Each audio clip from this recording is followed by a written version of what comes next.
आणि या घडीची अजून एक महत्त्वाची बातमी, सुनील तटकरे, नारायण राणे आघाडीत येऊ शकतात। ही या घडीची सगळ्यात मोठी बातमी आहे। वेगवेगळ्या घडामोडी लोकसभा निवडणुकीच्या पार्श्वभूमीवर घडताना आपण बघतो आहोत आणि त्यातूनच एक महत्त्वाची बातमी, नारायण राणे आघाडीत येऊ शकतात असं तटकरेंनी स्पष्ट केलेलं आहे।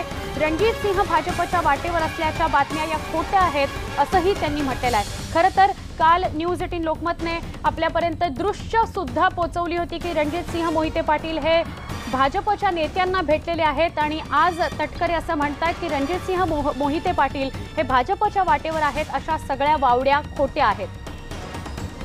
दिनेश केळुसकर आमचे प्रतिनिधी, ज्यांच्याकडून आपण अधिक माहिती घेऊया। दिनेश केळुसकर, तटकरेंनी दोन महत्त्वाच्या घडामोडींविषयी भाष्य केलंय। एकतर नारायण राणे आघाडीत येऊ शकतात असं ते म्हणतायत आणि रणजित सिंह भाजपच्या वाटेवर आहेत, या वावड्या आहेत असंही त्यांनी म्हटलंय।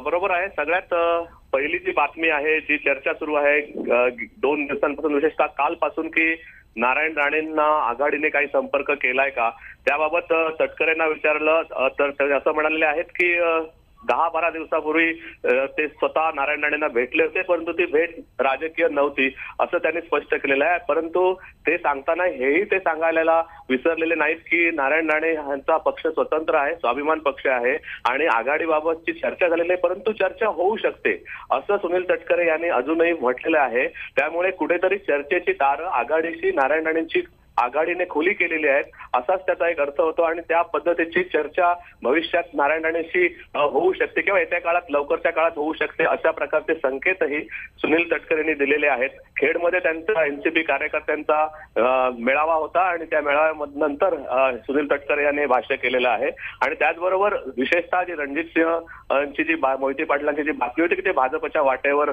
आहेत, त्या बातमीचा त्यांनी इन्कार केलेला आहे। त्यांची निष्ठा आहे पवार साहेबांवर। मतभेद असू शकतात असंही ते म्हणालेले आहेत। पवारांची मतभेद रणजित सिंह ते जरूर असू शकतात, परंतु ते पक्ष सोडणार नाहीत असा त्यांनी दावा केलेला आहे। त्यामुळे या दोन महत्वाच्या घडामोडी आहेत आणि त्याचबरोबर राष्ट्रवादीच्या उमेदवारांची यादी सुद्धा या 2 दिवसात जाहीर केली जाईल असंही त्यांनी स्पष्ट केलेलं आहे। नक्की दिनेश, धन्यवाद आपण सविस्तर माहिती दिल्याबद्दल। खरं तर भाजप हा विचार करते की रणजित सिंह यांना उमेदवारी द्यावी पक्षात घेऊन, पण असं असताना सुद्धा अशा प्रकारच्या कुठल्याही बातम्या नाहीत असं तटकरे म्हणत आहेत। धन्यवाद दिनेश माहिती दिल्याबद्दल। अर्जुन खोतकरांच्या प्रचंड विरोधानंतरही अखेर जालना मतदारसंघामधून उमेदवारी करता भाजपमधून रावसाहेब दानवे यांचं नाव निश्चित झालेलं आहे। मराठवाड्यामध्ये समन्वयाची जबाबदारी अर्जुन खोतकरांना सोपवण्यात आली आहे।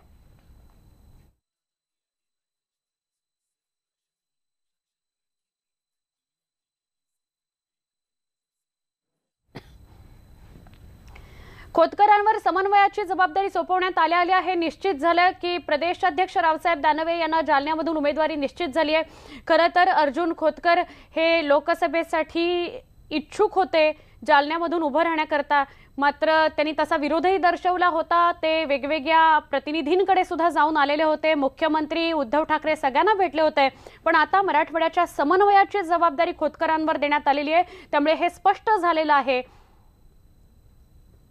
की जालन्यामधून रावसाहेब दानवे उभे राहतील, पण ही बातमी मला मीडियामधूनच समजली असं अर्जुन खोतकर म्हणालेत।